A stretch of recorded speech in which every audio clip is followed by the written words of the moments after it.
Ilang minuto bago maluto ang isang pirasong fried chicken? Go. 15 minutes. Fill in the blank.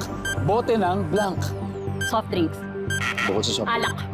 Anong gamit mo ang dapat naka-waterproof? Cellphone.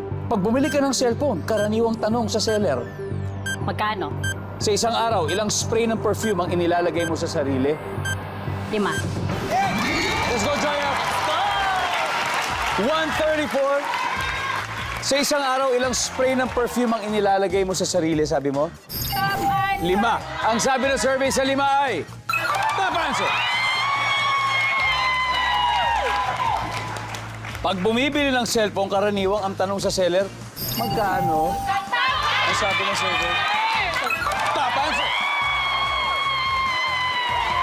Anong gamit ang dapat waterproof? Sabi mo, cellphone. Ang sabi ng survey.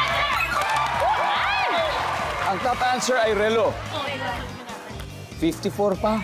54 pa. Ilang minuto bago maluto ang isang pirasong fried chicken? Sabi mo, Standard 15 yan. minutes. Ang sabi ng survey, top answer. Trabaho po kasi ako sa restaurant. Okay, 15 minutes po. 15 minutes talaga. Standard. Yung deep fried, 15 minutes. Siyempre, hindi na binabaliktad yun kasi pasok talaga lahat. Saang restaurant ka nagkatrabaho? Sa casual